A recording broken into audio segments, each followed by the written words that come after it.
Welcome to Understanding Photography with Kim Ayres, episode 11. Who'd have thought I'd have made it this far? Now, what I'm going to talk about tonight is a photo shoot I did with retired ballet dancer Alexandra, 66 years old.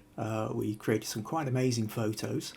Also, so included in that will be the notion of using side lighting. I talked about backlighting last week, so it's a sort of similar kind of sort of slight variation on a theme. Additionally, I want to talk about the notion, I'm going to talk about some life drawing classes that I did and how that fed into the photo shoot that I'm going to show you. And really, I suppose at that point I'm going to be wanting to get across the notion of why I feel it's always a good idea to explore creative outlets beyond your usual creative outlet. Get out of your comfort zone a bit, and why it can be a real help in developing your photography. And then, of course, I'll be giving critique and feedback on a couple of images submitted. Now, at this point, if you find any of this really useful, then do consider leaving a donation to paypal.me/Kim Ayres. If you look down in the right hand corner of the screen, down there you'll see get the address. Also, this is going out live on Facebook. If you're watching this live, then do please leave a comment. Throughout the podcast, I will be checking in, so leave me a hi if this is your first time along. Tell me where you're from as well. It's always good to know there's somebody out there listening. So that's pretty much where we're at. So what I want to start with then is, let's pull up this photo and flip across. So this was, I did a series of photos. So it was another project I was involved in, which I might talk about another day. But essentially, one of the women who signed up for this was Alexandra. And Alexandra was a retired ballet dancer. She was 66 years old. Now, she'd been a full-time real ballet dancer up until the age of 40. And then she'd retired. But she then became a full-time fitness instructor. And even now, in her 60s, she's regularly teaching yoga, Pilates, and what have you. So I remember one of the brief conversation when we were sort of chatting on the phone before anything, so I was talking about the notion of age, and she said, well, I'm 66 from the neck up. Basically, she'd lost very little of her suppleness, and this notion then of a chance to photograph a ballet dancer, and much more interestingly, a retired ballet dancer. I've seen you'll find plenty of photos online of people who will photograph ballet dancers. I mean, the simple fact, if you've got a model and she or he is incredibly fit and supple and can angle their body into amazing lines, then, I mean, it's a photographer's dream. But they're nearly always young. And I realised I'd never actually seen any photos of older ballet dancers doing some really interesting poses. So this seemed like a real opportunity. So I chatted a bit with Alexandra about whether she might be up for trying a few things out, and she was. And so that became quite exciting. So I didn't actually have a space in my house to be able to do the kind of photography I wanted. And so what we actually did was, there's a place in Dumfries, in the old schoolhouse where ballet classes were being held, but not all the time. So there was an empty room, essentially, if we used it at the right time. And the person owning it was more than happy for us to use the space in exchange for a couple of little publicity photos we did for them. So that was, that gave us a space. It gave me this great big hall, had mirrors down one side. And we did the other shoot that I'd planned. And once that was out of the way, we started talking about doing this shoot. Now, for this shoot, what we did, probably the best thing to do, is to show you the setup, I think. So now we were up one end of the hall, the wall of mirrors was down at the other end of the hall, but there was once or twice where I just sort of turned and took a photograph straight down at the reflection bouncing back, and it does actually give you a sense of the space. So here you can see, so this is the reflection back. What I've got is I've got a softbox. So the softbox is this, well, you can see it's large, it's 6 foot tall, or it might even be 2 meters, but I think it's at least 6 foot tall. And I've got 2 off-camera flashes pointing into the side of it. And then when the flashes go off, that lights up this diffuse material in the front and throws out a light. Now, I think I've talked before about the notion of the size of the light source has a profound influence on the quality of the shadow. In essence, the smaller the light source, the harder the shadow. So if you think about the sun gives a very hard shadow, and that's because the sun is only as small as the nail on your little finger held at arm's length. And if you don't believe me, try it sometime. Hold your finger right out, and you can block the sun out with the tip of your finger. So it's very, and likewise, flashes on cameras give a very hard light because they're quite small. But when you diffuse the light, if you have a larger light source, you get a softer shadow. So if you think of it like a north-facing window, for example, the light source, rather than being a small pinpoint, is the size of the whole window. And that gives those beautiful, creamy, soft shadows. And on a overcast day, well, then the whole sky essentially becomes your light source because the clouds become a diffuser. And so consequently, it's virtually no shadow at all. So size of light source affects quality of shadow. So I was using this softbox, which is pretty much the size of a door or a reasonable sized window. So it does give a beautiful shadow quality. And then what I did was we set up, and over here you can see that what we've got in the background is black piece sheet of fleece. And then that comes down, runs along the floor. I think I had 2 sheets. I've got one that's 3 meters long, one which is 2 meters long. Alexandra was standing on a 2 meter and had the 3 meter rolling back up the side of the wall. So this gave me a black background. So then when she stood, so I stood the equivalent of, as you're looking at this over on the right, and then was pointing to her. Now, like I say, this is reverse. So instead of the light coming from her left, the light was coming from her right. But in essence, what you can see is it's coming from the side, or really she was sort of just, I would pull her forward a little bit. So it's sort of coming from sort of slightly the back and the side. So if I flip back to here, what you can see is the light is coming in and just lighting up her shoulders, her side. And this was a fantastic thing. Alexandra just, I mean, I basically let her go and just said, sort of move through a bunch of shapes and just kind of kept firing off the camera. And she just created the most beautiful shapes. This was a real thing about trying to capture the notion of line. Now, I'll come back a bit more to that in a moment.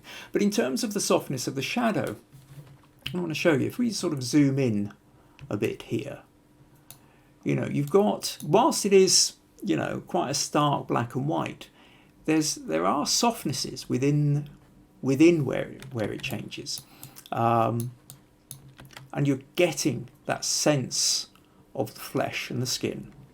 Now I've done this kind of effect before now with a hard light, with a flash, and that can work quite well as well. But for this one, having that little soft bit made all the difference, I think.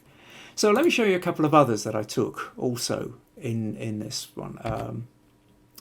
This was great. To create this one, Alexandra was literally falling. She took up this pose and then fell over, obviously sticking out her leg at the last moment to sort of stop herself from literally falling over. So it took a few goes she would sort of take up the pose, start falling, and then I would click, and we did it a few times and then managed to get this one. And I love the sense of movement in it.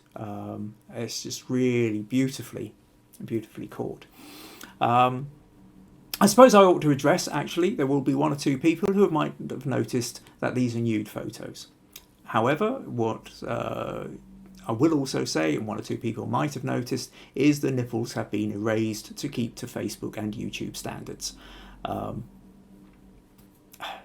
There's plenty of debate about whether nipples should be allowed to be shown or not, and I certainly have my opinions on it, but it makes no difference. The fact is, if I started allowing a nipple or a hint of a nipple to be shown in this, then Facebook would take me off the air, or YouTube wouldn't, or alternatively on YouTube I would have to have adult content put on it, which obviously this is not adult content. So just to let you know, nipples have been erased for certain people's ideas of public decency. That aside, what we're talking about here is nude and art nude. It's the idea of using the human body, sculpting with light, the aesthetics of a human body, much like you might do a still life, the aesthetics of flowers. It's about line, light and form using the human body. Great long history of it. If you want to go into debates of that, that's, maybe for another time, or go and read your art history books. So, coming back to this, Alexandra, to me, she was just creating the most beautiful shapes and lines with her body. Another shot, which I really love, is this one where she's got one leg crossed over and then she's reaching up. And now this is really where I need to talk about the point of a side light. Last week when I was talking about backlight, I was talking about how a backlight separates the subject from the background and creates little highlights. Now a side light allows the texture, the landscape of the body to really stand out. There's one of the things you get in portraiture. There's a classic kind of beauty light, and the beauty light is, or butterfly lighting is one of the most common versions of this. And with butterfly lighting, you have a large light here, you have a large light here, and then maybe you've got a reflector underneath. And what you essentially do is you create a wall of light. And because there's a wall of light, there's essentially nowhere for the shadows to hide.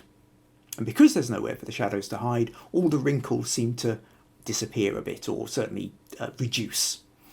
So, I mean, done right, you can knock 5 years, 10 years off some people. And so, generally speaking, if you're wanting to flatter the client, you introduce butterfly lighting or some version of it. However, it's also, if you've got an artistic sense to you, an aesthetic sense to you, it's the most boring of all lights because it gets rid of the interesting bits, the lines, the landscape, the textures. That are the bits that are really interesting. It's like, I suppose I've found myself in conversation before where I've talked about the notion that I would rather photograph an 80-year-old than an 18-year-old.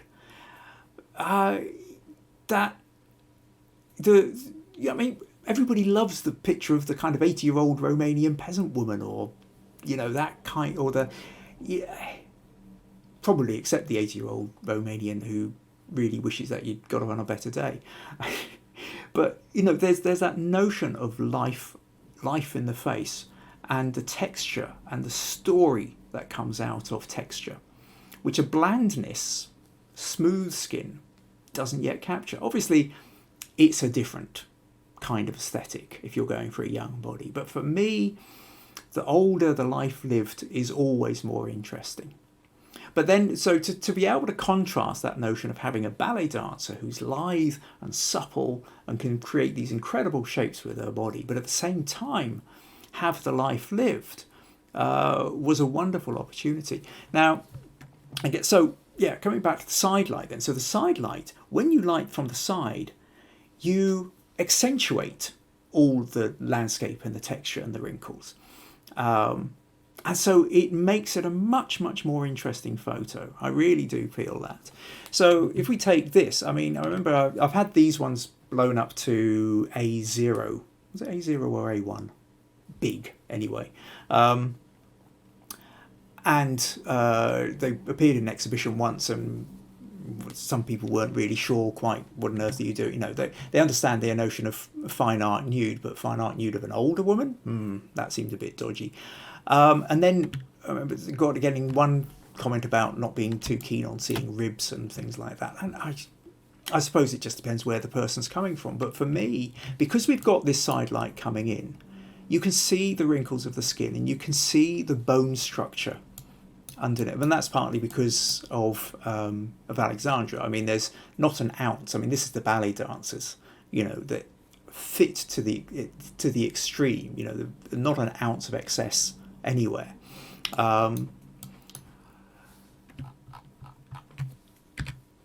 This one, now, yes, one of the interesting things about this is talking about the notion of side light and side light showing up the texture and landscape. Suddenly you see things stand out which you wouldn't have noticed in ordinary lighting. And it was only when I was editing this photo did I suddenly notice Alexandra's appendix scar, which you can see here, because the light is just skimming across the edge of it.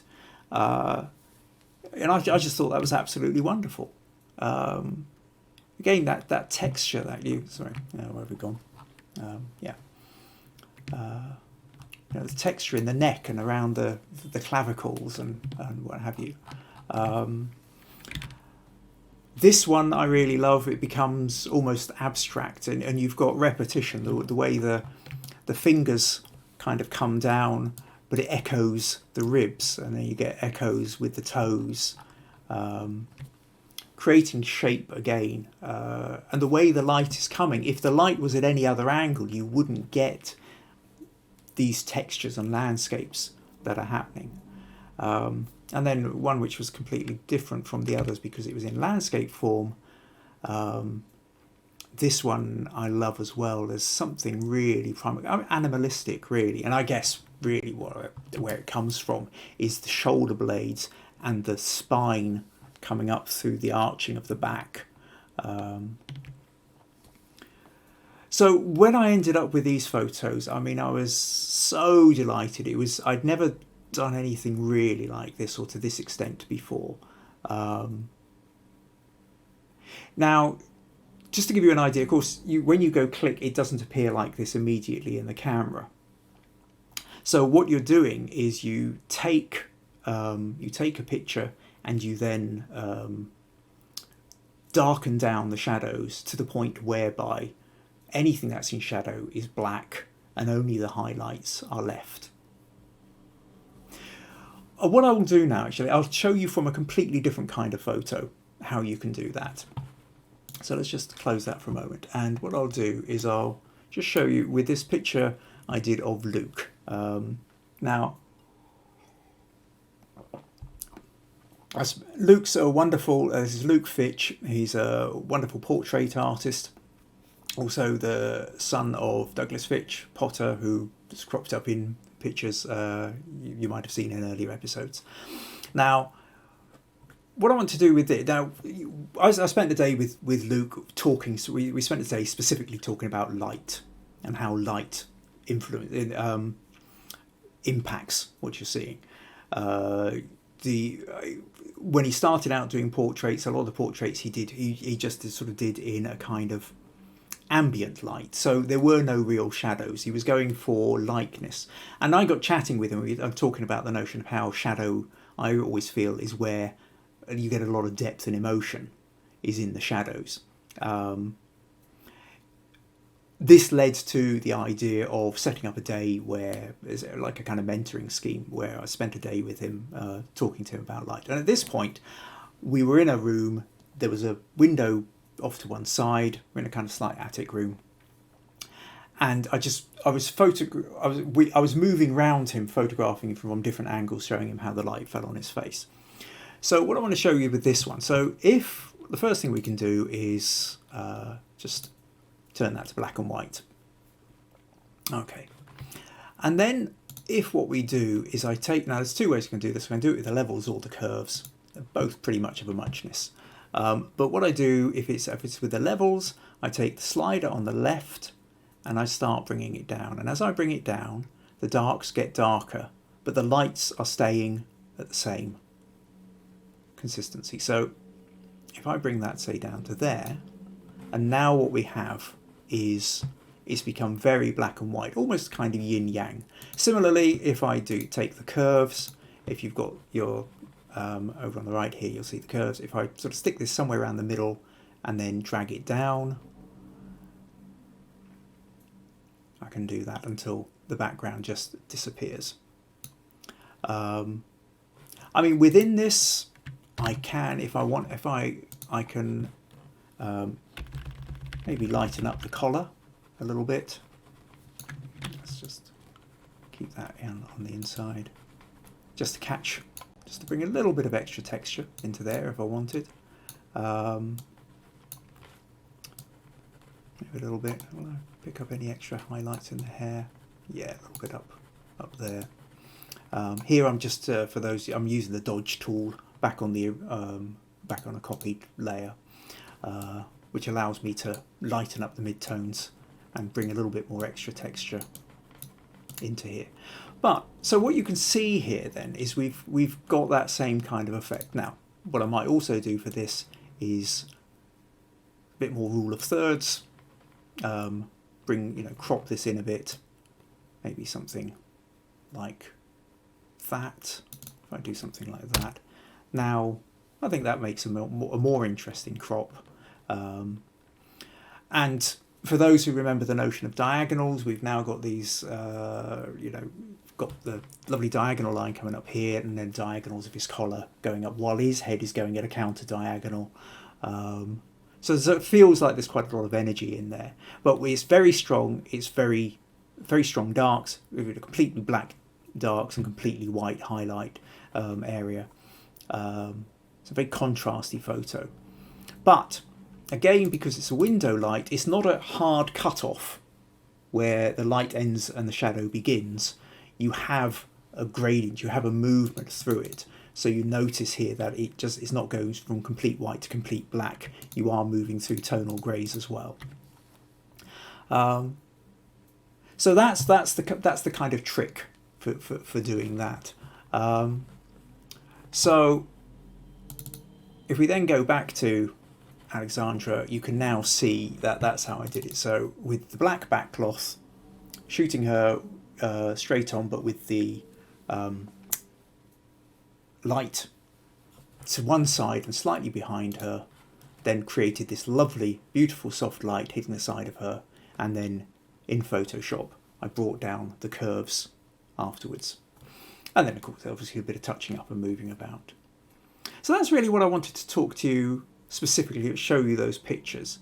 In a minute I'm going to talk about the notion of life drawing and how that influenced why I did this. But before we do that, I think let's pop over and take a look at the Facebook, see if I have anybody coming in yet. Oh, Kerry Ann Atkinson. Hi, Carlisle. Hi, Kerry Ann. Thanks very much for joining. And Pat. Oh, Pat, great. You made it this time. Lovely to see you again. Well, you're seeing me. Lovely to be able to see that you're here. Okay, that's great.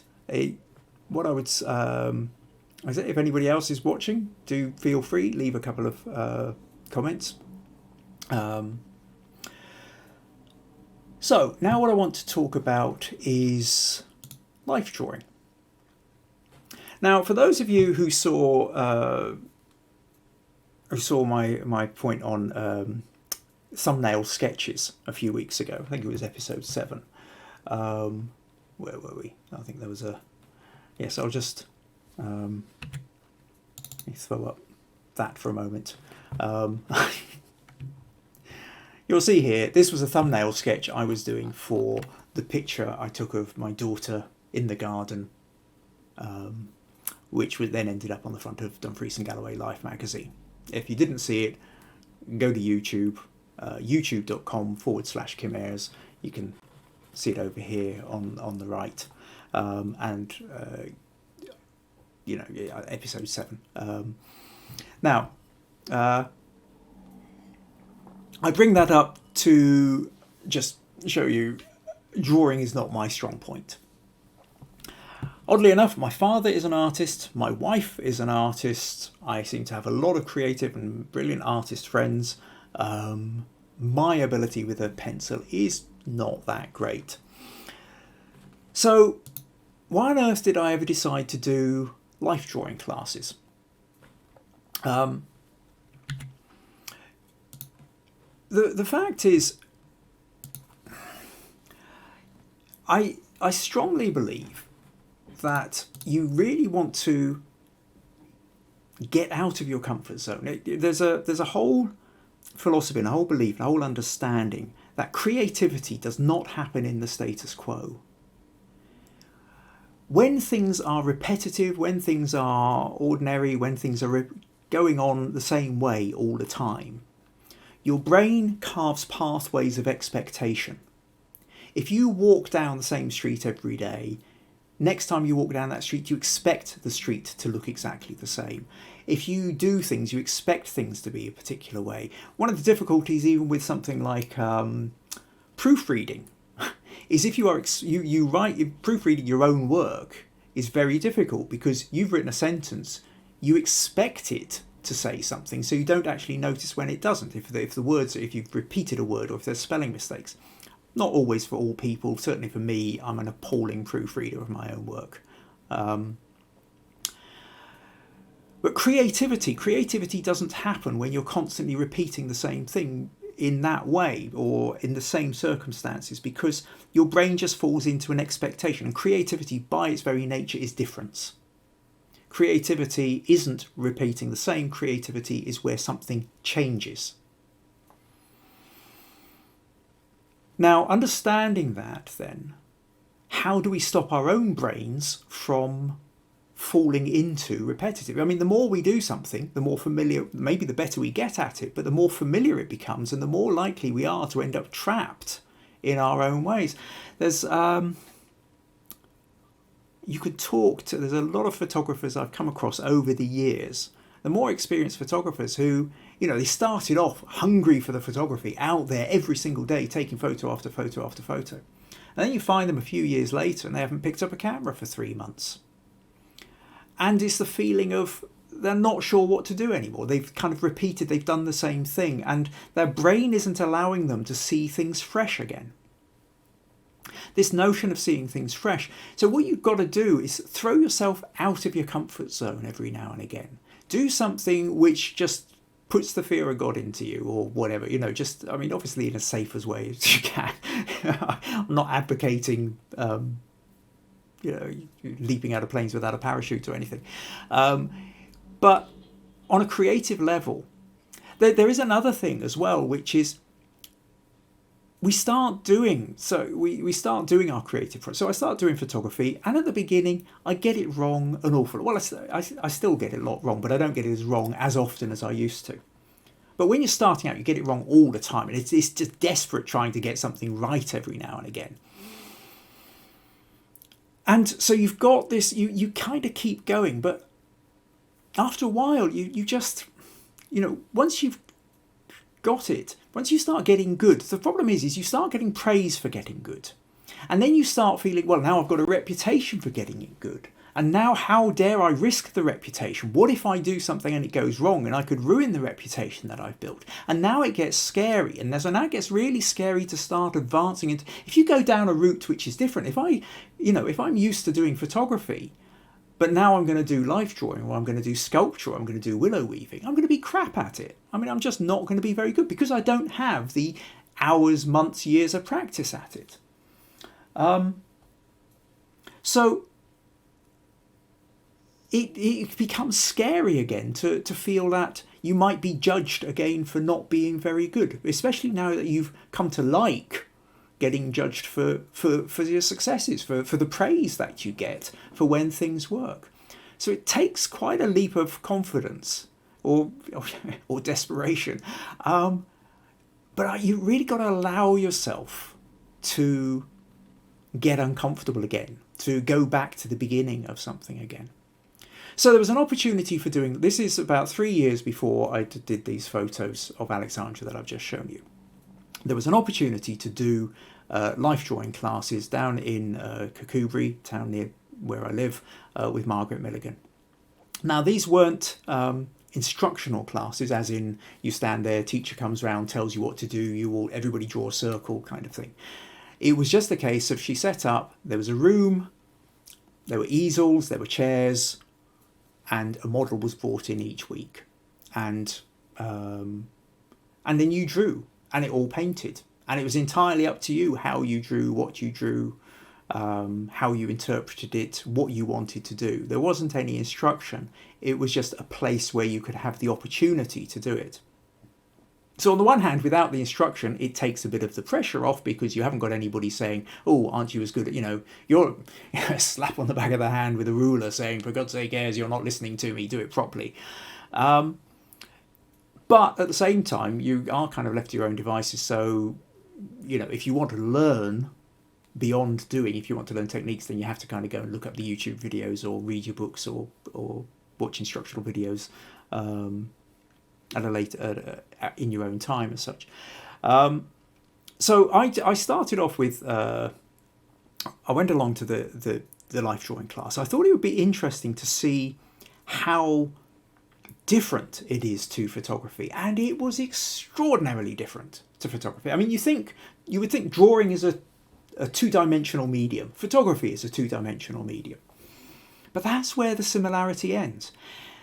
Over 3 years that I did the life drawing classes, every single class, whenever the model would come out, I would know exactly what I would want to do in terms of changing the lighting, in terms of changing his or her pose, of whether I would be closer, zooming in, whether there was a particular aspect of the body I would want to concentrate on, or pull back and get a much larger space and context. And I couldn't do any of these things.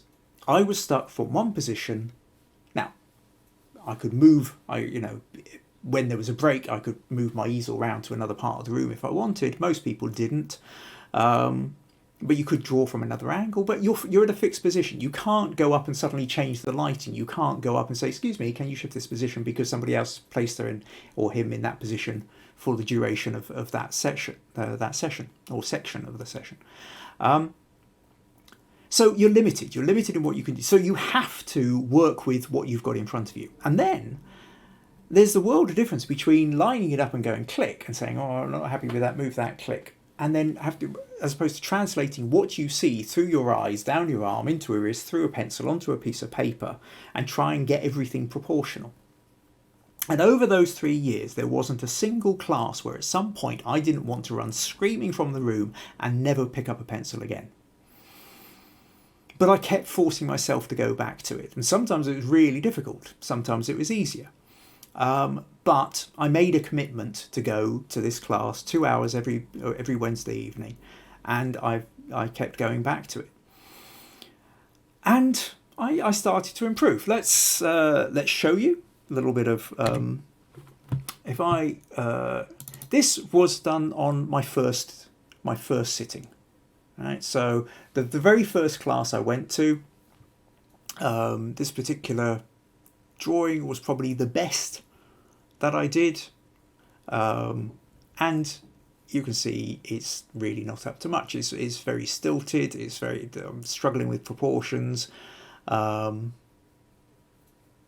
It's that's kind of as and I just felt awful. I mean, at this point I was doing photography. I set myself up as a professional photographer. I was getting paid to do photos. I was getting praise for the photos that I was doing. And then this is the best sketch I can come up with. So, yeah, I was feeling pretty lousy, but you've got to keep at it. By the end of the sort of, there was 2 terms a year, and by the end of the second one, no, wrong one. Let's close that. I'd got as far as this. So, improvement, certainly. but it's still very rough. It's not highly detailed. It's hints of, I know there's a shadow in that bit of cloth she's got draped over her. There's a bit of shadow on the neck. The angle I'm at is creating a foreshortening effect, so the legs and the hips are much bigger than the body proportionally than they would be if you were at a different angle. But by now I'd been going for 2 terms, 20-week, 2 10-week terms, 10 or 12, I think it was 10-week terms. Now, what was interesting was by the time I got into the 3rd term, I had this little revelation moment. Just at the end of the 3rd term, I drew this. And as you can see, I've not moved on a huge amount from the last time. Maybe some of the lines get a little bit more confident. Proportions are slightly better. Not superb, but, And then in a sudden brainwave of, maybe it was just that I was getting fed up with feeling that I couldn't get the detail. Rather than trying to become more detailed, I thought, what if I go the other way? Could I simplify this? What if I just tried to drop this down to a few lines? And what I did was this. And then I sat back and I thought, wow. I mean, I did this was probably about the 10th incarnation of this. I mean, what I did was I just, from that previous picture, I thought, simplify. Well, let's just do a line round for the leg. Let's do a line for the shoulder. Let's do a quick curve for the head. Just try and do quick single lines without sort of with the line and trying shading and drawing it over it again and again. I did that and I thought, I like that. There's something in that I really like. And this was the last class of that term. So we then finished off, and I'd done that a few times, and then there was several weeks break, I think, over the Christmas period. But what happened when I came back the following term was I thought I want to play with this more. I mean, don't get me wrong, I'm not claiming any kind of originality. There's 10 million artists who've done this before now. Matisse and Picasso really knew what they were doing. I am just an absolute amateur with a pencil. But that doesn't matter. The point I'm trying to get across here is the drive to do something different. And so then I started seeing if I could do this kind of thing a bit more. So, just trying to create shapes, just round it, just get kind of abstract, almost, it's almost Henry Moore, really, actually, now I look at that. Exaggerating lines. She's sitting there and the knees coming out. Let's throw it about. Let's explore line. And that's really what it was about, line. During these 3 years of life drawing classes, my understanding of line changed. I started looking at line in a different way than I did when I was using the camera. And that then had a profound influence on my photography. That then is what led to, when I had this opportunity to work with Alexandra, what I wanted to do was I wanted to pursue line. How could I pursue line with light rather than with a pencil? And by now I'd had 1 or 2 little kind of happy accidents and bits with where light's going off, where I suddenly realised this idea of using a light and an outline would maybe give me what I wanted, to just be able to take the equivalent of that fast line with a pencil and just create an outline with light. So that's really where all this lot came from. It was a huge learning process, a huge, your journey. But it's there is no doubt, had I not done the life drawing classes, these photos would never have happened. For a start, doing the life drawing classes was my introduction into drawing nudes. I hadn't photographed nudes until I started, either, and at that point. And it also got me past the whole fear of nude. When you're a photographer, if you've not done this before, there's, or life drawing classes, there's this sort of feeling of, oh, how strange is this going to be? And I remember going to my very first life drawing class thinking, okay, woman's going to come out, disrobe in front of me, how strange is this going to be? And it was strange for about 6 seconds, and then it was perfectly normal. Everybody sitting around drawing a body, because context is everything. There was nothing sexual about it. This was a body, and this was a body with line and form and light, and we were doing our best to capture it. That then allowed me to move out of that mental space of fear and then move into photographing nude as well. So it had that effect, and it had this effect online. So on both those levels, there's no way these photos would have ever happened without actually having done the life drawing classes. So yeah, my real point that I want to get across: get out of your comfort zone. Go and do a creative practice which is completely unrelated or quite different to photography, because it will churn your brain in a different way, and it will in turn influence your photography in a way that will be unique to you. So yeah, look for that kind of opportunity. Okay, that's really what I wanted to talk about with that. So let's flip back over to Facebook, see if anybody else has come in. Pat, love your Picasso-like drawings. Thank you. And VG, lines are truly interesting. Thank you, VG. Okay, so what I want to talk about now is, well, it's on to the critique. Actually, before we get to the critique section, I would like to, Sheila Farris sent me a wonderful picture. Actually, I'll just flip that over, show that one. And what I love, she placed this one into the Understanding Photography Facebook group. And basically, I didn't copy that bit of text, but basically she said she was at her sewing, at her machine sewing away, and she suddenly noticed that there was backlight in the sewing machine, and she sort of cottoned on to what I was talking about backlight before. And then also, obviously thinking with coloured gels as well, she'd taken a bit of cloth and put it across the built-in flash of the camera and then took this photo. And I think I was so pleased, that thank you, Sheila, for taking the time to share this with me. I'm sort of sitting here passing on as much knowledge as I can, but you never know whether anybody's really listening or taking it on board. So to come back and demonstrate and show me what you've been up to and let me know that it's your creative process is moving forward because of what we're talking about is really heartwarming for me. I'm delighted for you. So yeah, I thought this was interesting. There's another interesting thing here, which is where you have a yellow. You've got yellow and blues, or kind of orange and blues, which are quite complementary colours. I might talk about that in a minute, actually, on one of the other things. But anyway, I did just want to kind of mention that. So thanks very much for sharing that, Sheila. So that actually reminds me then of to let you know that if I do have the Facebook group Understanding Photography with Kim Ayres. If you haven't already joined it, please do. Just type in Understanding Photography with Kim Ayres into Facebook search, you'll find it.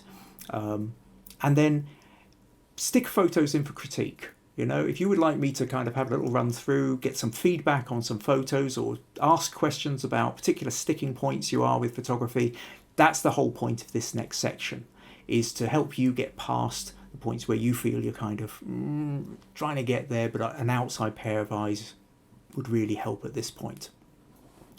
Once again, if you're finding any of this particularly useful, do please consider giving a donation. paypal.me/Kim Ayres.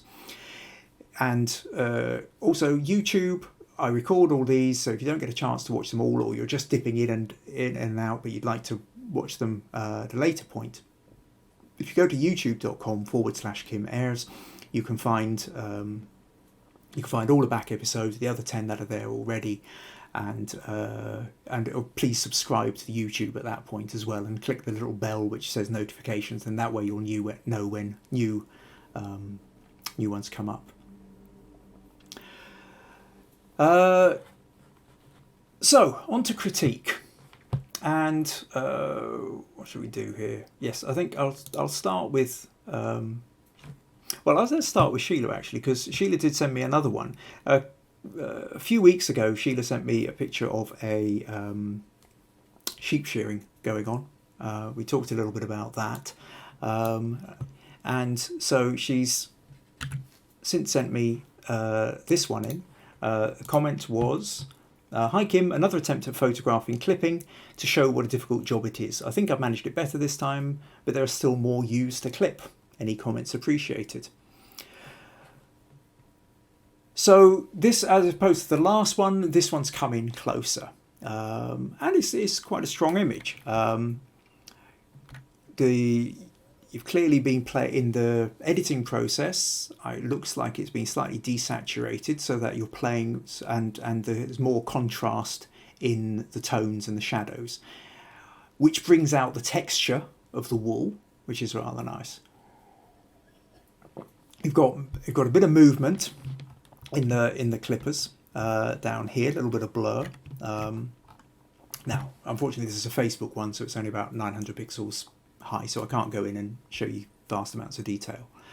My feeling with this photo is, again, there's sort of slightly two ways you could go about it in terms of crop.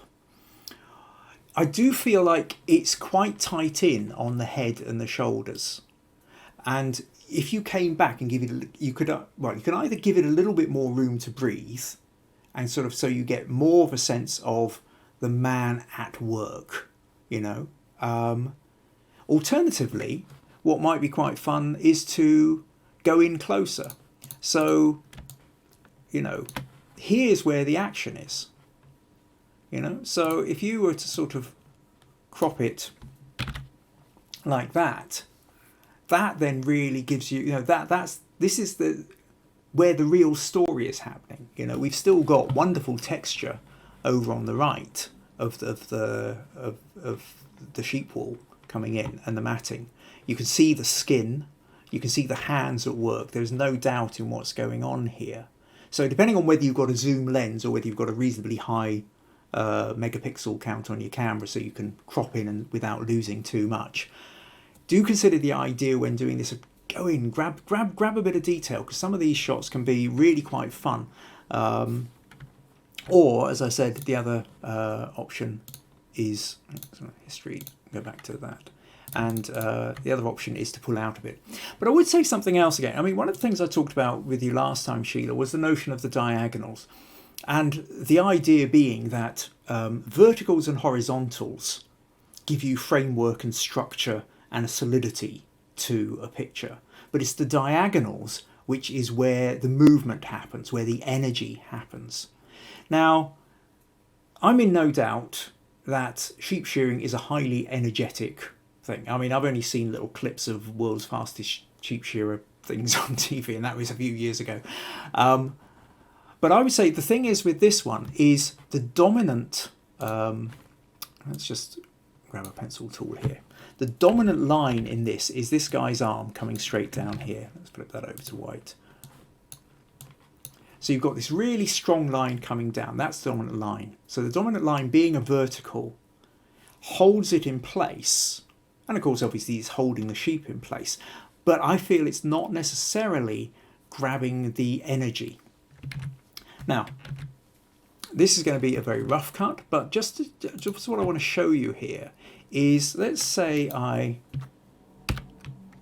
duplicate that layer for the moment. And then I'm going to edit free transform, which is going to allow me to rotate it.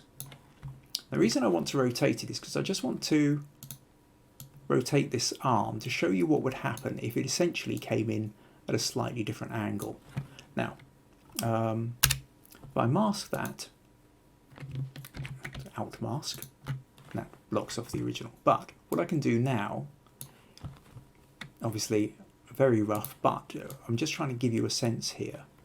If we actually had the arm coming in from this angle, something like that. Now, obviously its head's not quite where it should be, and there's bits cropped off up here. Let's just pull that down a little bit there. Um, now can you see, let's just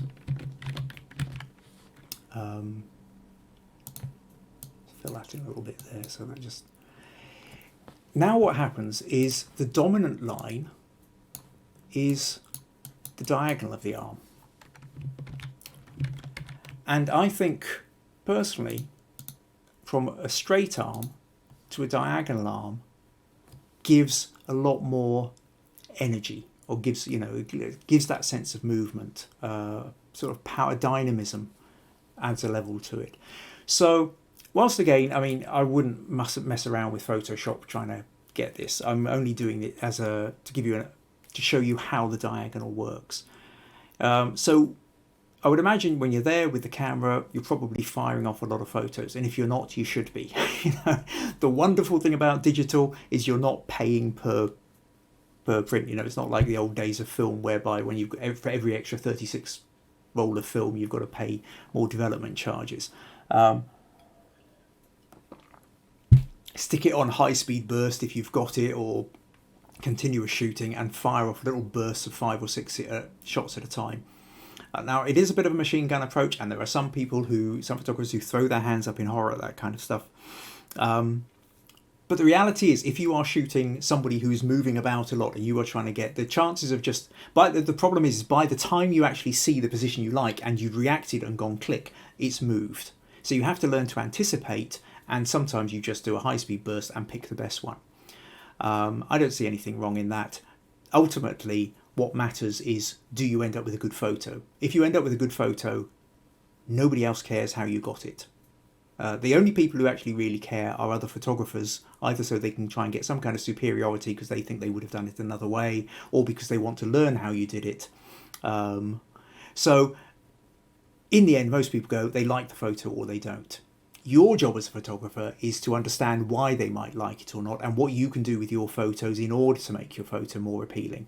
That is if you are taking photos for other people. I mean, I am talking here as a professional photographer who gets paid, so therefore I need to be able to deliver something that somebody else likes. It's not just about what I like. So with that notion here, the strength of that diagonal on the arm, I think, works better. But having said that, I think there's not enough head and not enough shoulder. And if you'd pulled back just a little bit more, got a little bit more head and shoulder, I think that would have given a sense of the man really holding down the U and going at it with the shears. Or zoom in closer and get one of those detail shots. We'll do both. So I hope that helps, Sheila. Gives you some thoughts for the next. I don't know whether this is still going on, whether you can run out there tomorrow and take some more photos, or whether you have to wait till next year. But hopefully that gives you a couple of ideas.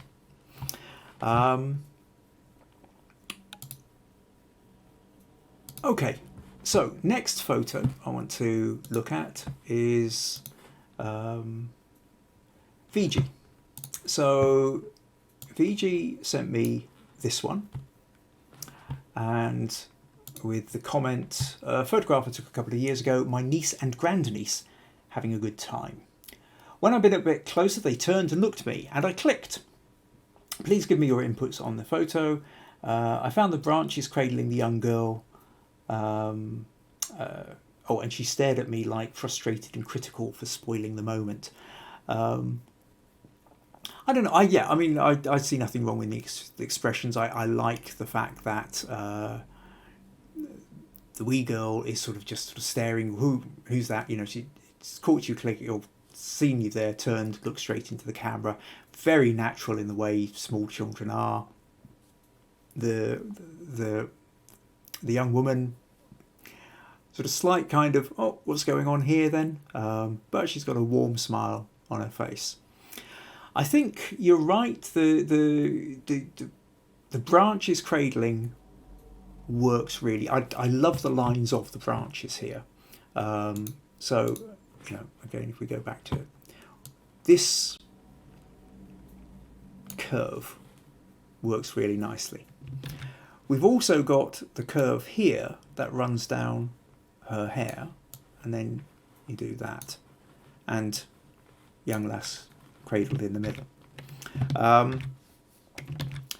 So that's kind of okay. I think what would be quite nice really is if you shifted just a little bit to your right, and then you'd actually got her face into this, because what we've really got is this branch here. That's what's creating this space. And if instead of her being kind of cut through with that, you'd actually moved that in. So I think let's just, again, we're doing rough because all we're doing is trying to give you an idea of it. But let's say we'll just cut these out a moment, and let's just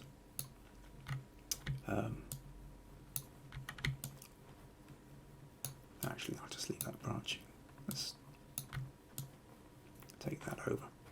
So what I'm going to just do here is copy and paste that, and then just move her a little bit over here. Now we've lost the fact is we've got the picture underneath. So what I'll just do with the picture underneath is let's take this for a moment. Let's use the patch tool. Just replace her with a bit of undergrowth because it's not really the point. So the point here is let's deselect that. All right. And let's maybe again do a little kind of rule of thirds here. Bring this across here. Bring this down. We've now got the young girl is still cradled in the space. She's moved across, and if we take her front eye, the eye closest to us, and place it roughly at that kind of rule of thirds point, and I think what we end up here with is a slightly warmer composition. Again, we are, it's all a bit messy here, but given the fact that this branch would have come down a bit further. Let's just where's the right? Okay, yeah, let's just take that bit out there so you can get a sense of the branch coming down a little bit further. So I think really if we could move from, okay, let's just make that a bit easier so we can see the difference. I think when you move the young woman into the space, you then manage to cradle them both in it. Because this is a lovely, I really do just love that curve. That really is a lovely curve. And so, but capturing them both in it, I think maybe gives you something to play with as well. So, and that all that would have taken would have been for you to move a little bit right, and then they would have come in. Having said that, you've already said that you sort of were catching them, they look turned around by surprise, so you've not got a lot of time to line it up. But the other thing with this would be the notion of getting the light. It's quite a diffuse light. If you'd had a really lovely bit of sun coming through in the background there, just kind of catching the backs of their heads and the side of the face, then I think you could, you would have had that really quite spectacular image. But anyway, I hope that gives you some ideas there, VG. So that was your original, and then that was the one. Oh, sorry, that's the version we're playing with. So hopefully that gives you some thoughts. Now I'll just just a quick flick back to Facebook. Not a lot going on in the comments. Never mind. Let's come back off there. And so the final image that I want to talk about tonight comes from Paul. So let's pull this one in. And what we've got is, so Paul says, I quite like this image from France. This is the original, only converted to JPEG. I do have an edited version, but would be keen to see your take on it in case I've missed a trick. You see, this is Paul starting to get wise now. There's a couple of times over the last few weeks, Paul has sent me the his edited version and then the unedited version, and then I've played around with it. He's only sending me the unedited version now, so that's I would still like to know, Paul, where you were taking this, because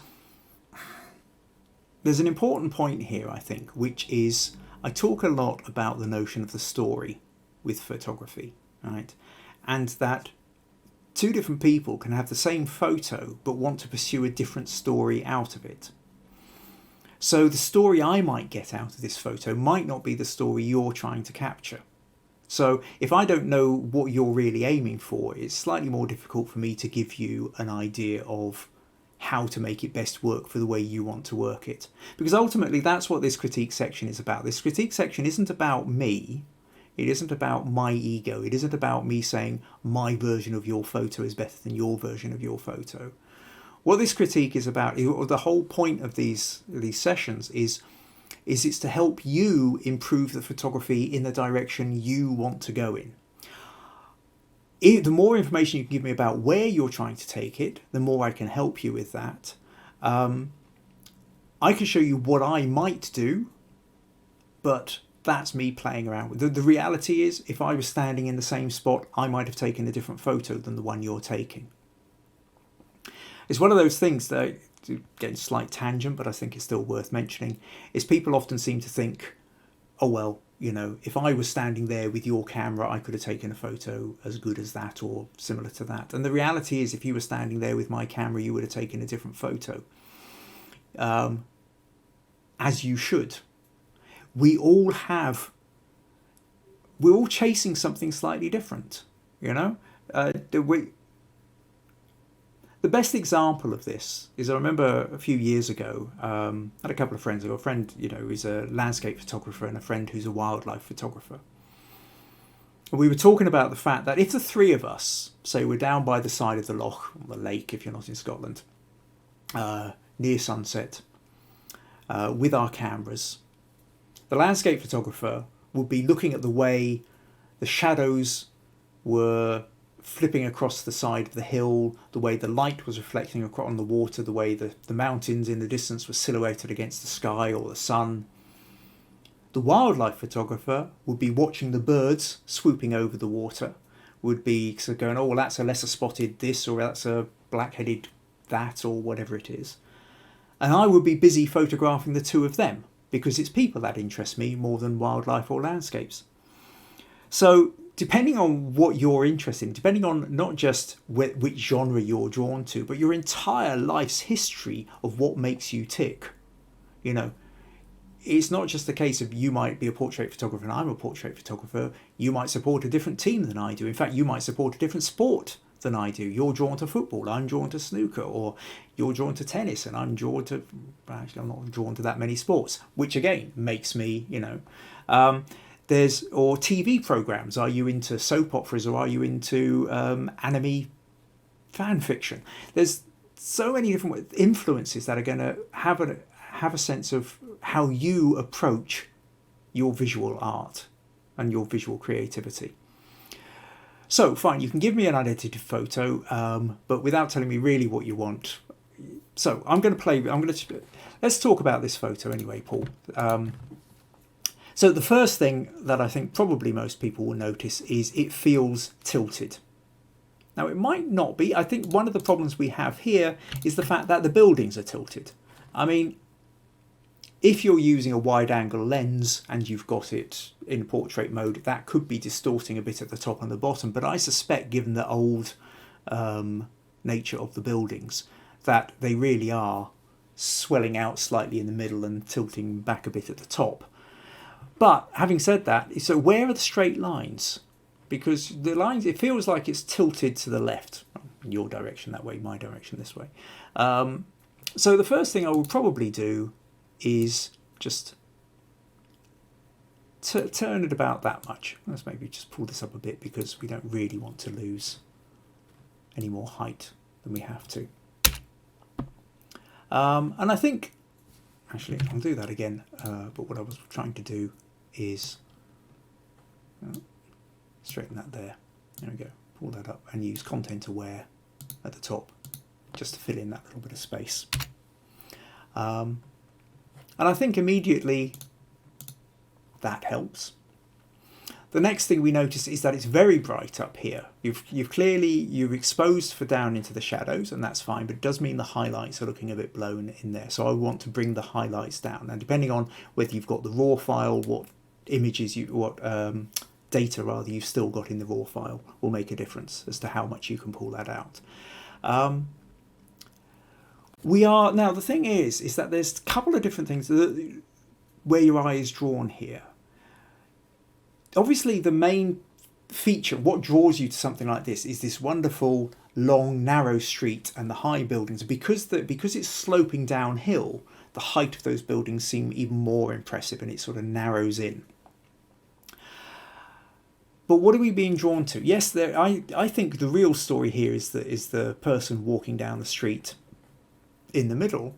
But then there's this really strong splash of green here where the tree is. And then there's this really bright patch of sky. So this lot up here is what tends to grab the eye first. To use a little trick I pointed out in a critique section several episodes back, so the chances of anybody remembering it are fairly slim. But one thing you can do is I've just created a copied layer here, and if I blur it, so it's Gaussian, yeah, so blur, Gaussian blur. Not maybe that much, but yeah, let's take it up to something like that, to the point whereby you don't really know what it is. Now you look at that and you say, what's grabbing your attention? And what's grabbing your attention is this bright patch of green in a light patch. And if you really want to know, image rotation, flip it upside down. I'll turn it 180 degrees, and now it becomes very obvious, that it's this part here, the green in the white patch, which is grabbing the attention. And that's, that's fine if that's what you're wanting, but I don't think that's where, I think your story is in this person down here. So let's see what we can do with this. So the first thing I'm going to do is I'm going to go to Camera Raw, which always gives me plenty of little options. I'm going to take the highlights and I'm going to drag them right down. You see that? I just pull the highlights right down, and that immediately brings me a little bit more detail out of here. I can now see there is a little patch of blue sky out here, and this lot isn't burning up quite so much. This little chunk of street down the bottom here, this bit of sky at the top, aren't contributing too much to the story other than that it's giving you the sense of height. So what I would again be tempted to do here is to use the vignette. If I use the vignette, you notice it sort of darkens down the top and the bottom and the corners. So we've got to be careful whether you do it or overdo it. Again, there's personal choices here. But it sort of stops your eye being pulled away too far and starts drawing your eye down into a little bit more. Now I might bring up the shadows a bit. Is that doing much? Blacks? Just trying to... It's not working too much with that. So the next thing I'm going to do, I'm going to go to the clarity slider. There, that creates a little bit more interesting, because that's now creating a bit more contrast between the lights and the darks. See, that smooths it out. Take the clarity, move it to the right. So having created a little bit more contrast in the stuff here, I think the person here is starting to stand out a little bit more. So let's click OK on that, and we got from that to that. Got more detail. I think this person here is still being lost a bit. So at the very least, I might just take the, well, I'm using the dodge tool. Senior moment, I couldn't remember what on earth it was called. And let's lighten up this person a little bit. Catch the back of those jeans there. So you are getting a splash of, so you're getting the white and you're getting that splash of blue. I might have overdone it, but if you now notice that, if we compare that to there, now this person is leaping out a bit more. Again, from that to that. And this person is now contrasting with the buildings around.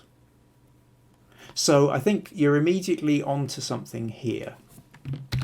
Now let's just, I'm going to go filter, camera raw filter again, and just see what happens if I add a bit more vignette and a little bit more highlights down, a little bit more clarity. Does that help? Does that? Got to be very careful here about overcooking. Happens so easily in photography. You just, because each time you're comparing it to the last time, and so it doesn't feel like it's such a big move. But then when you compare it to the original one, maybe you've gone too far. Anyway, for demonstration purposes, it doesn't really matter because you would take the time to edit it as you would. Now there is another aspect here. This green is still very, very strong. Might be tempted to just maybe desaturate that a little bit. But there's another little trick that I want to show you as well. I have talked about this trick once before as well, but it's a nice one. One that I get very tempted to use. And that is where what you do is you go for a blue-orange contrast overlay. So what I'm going to do here is I'm going to select the channel mixer. And very simply, now in the channel mixer, we have over down here on the right, we've got the red, we're looking at the red channel, and I've got red, green and blue. The red is at 100, green is at 0, blue is at 0. Now what I'm going to do is I'm going to put the green at 100, and I'm going to put the blue at minus 100. And then what we have is what it's done is it's taken anything at the sort of anything that's sort of yellowish red has become more orange, and anything greeny blue has become more blue, or in the case of the green tree has now become yellow. Now I don't think that really works quite so much, and this is overkill. So what I might do is just pull that back a little bit, start there and then just nudge it forward a little bit, sort of something like that. Now if using the mask, if I go to the brush, I can just turn that to black. I can bring the green back in again if I want, or maybe I don't want it as strong as that. Maybe if I do 50-60% on that, go 40% on, or 50% on that, and just maybe not.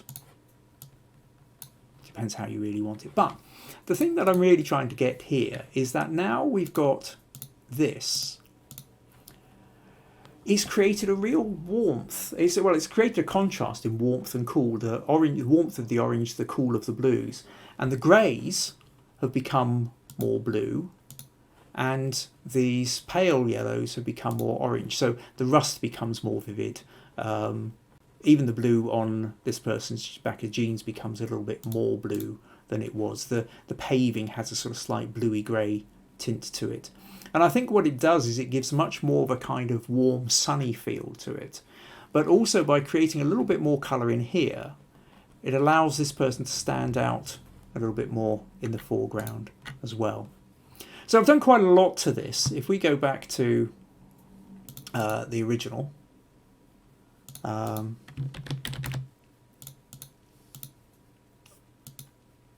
so we were talking here when we started about the fact that the real story, I think, of this, you've got the length of this. I think it's great that you capture somebody within it, because that gives you a sense of. Now it would have been also interesting if this person was further down, and it would have been really interesting if you had somebody going past the very end there on a bicycle. How long you would want to sit there waiting for that bicycle to pass, I have no idea, but that would have then really given you something to draw your eye down to, the idea of something moving down here. But you've got this person here, but it's being lost because of the white patch up here. But now, because we sort of darkened this down, we brought out a little bit more colour here. We've now got more of a contrast, I think, with the blue-grey of the road.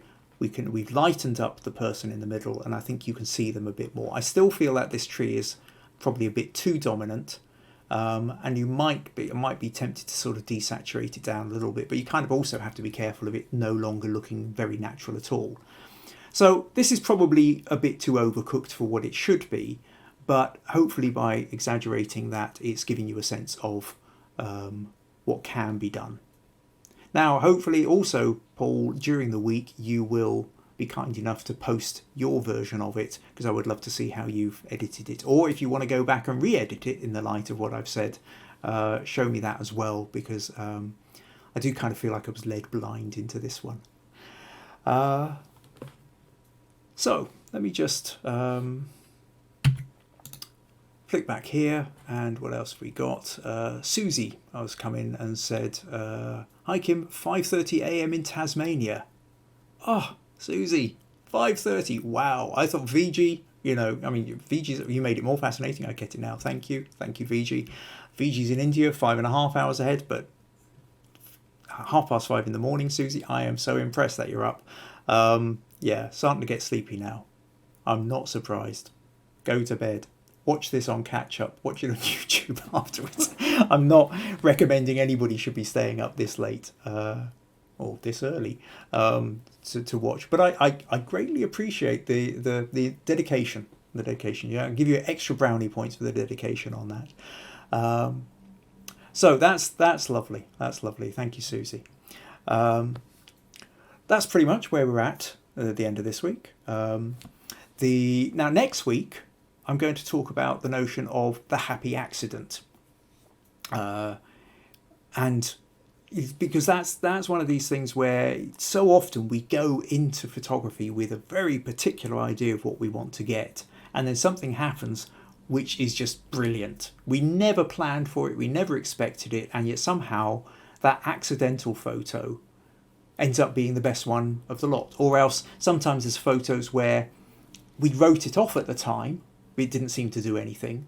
But then when we were going back through the photos and I thought, oh, there's potential in this, and we pulled it out and we edited it, and suddenly you end up with a photo which you never expected to get, which really pleases you.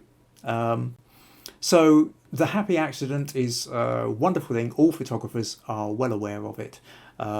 So that's what I'm going to be investigating. I'll show you a few of my happy accidents in photography as well. If you found this useful, if you really enjoyed it, then do please consider leaving a donation. paypal.me/Kim Ayres. Like I say, if you're on YouTube, please subscribe, and make sure you tick the little bell as well to get notifications on subscriptions. For when new ones turn up. That's pretty much it, I think. Thean's come in and said enjoyed. Thank you, Thean. Sheila's also come in. Thank you. Appreciate your advice. Well, thank you, Sheila. So next week, in between now and next week, please post your images that you would like any kind of feedback on. And I look forward to hearing from you. Thanks very much. Take care. Bye-bye.